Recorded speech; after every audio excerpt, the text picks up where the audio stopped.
की कथा होगी, हमारे विचारों को बदलने की कथा होगी। ये इच्छापूर्ति देवी माँ की जो कथा है, ये क्यों इच्छापूर्ति देवी माँ यहाँ प्रकट हुई, यहीं पर क्यों आई? हिंदुस्तान के अंदर ये पहला आश्रम है, धाम है। आपने सब माताओं के मंदिर देखे होंगे, लेकिन इच्छापूर्ति देवी यहाँ क्यों आई?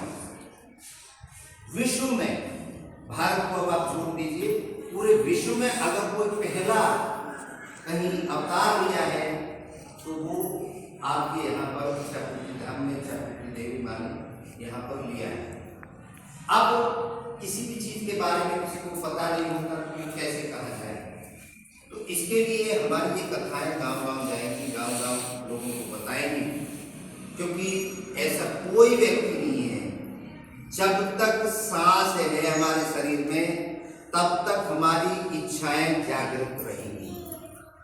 चाहे किसी को परमात्मा को पाने की इच्छा हो, चाहे किसी को पढ़ाई की इच्छा हो, चाहे अपने बच्चों को कुछ बनाने की इच्छा हो, चाहे नौकरी करने की इच्छा हो, चाहे व्यापार करने की इच्छा हो, चाहे पॉलिटिक्स करने की इच्छा हो, कोई भी हो, हमारा दिन की शुरुआत इच्छा से होती है। जब भी आंख खुलती है और सोते सोते भी हमारी इच्छाएं, भाई सपने तो सबको आते ही हैं, तो सपनों में भी हमारी इच्छाएं कहीं ना कहीं टटोलती हैं, ढूंढती हैं। और किसको टटोलती हैं, ढूंढती हैं? आनंद को।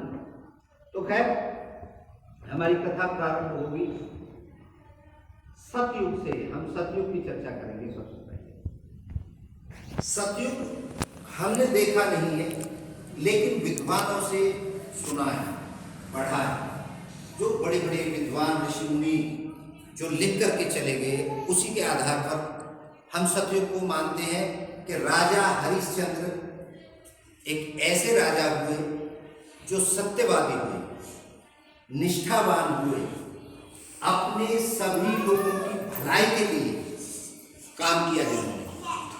सतयुग के अंदर अलग अलग लोगों पे काम होते थे।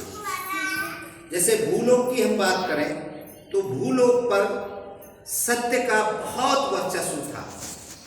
भूलोक से मतलब है धरती पर एक ही लोक पर एक तरीके की विचारधारा के लोग रहते थे। जब भूलोक पर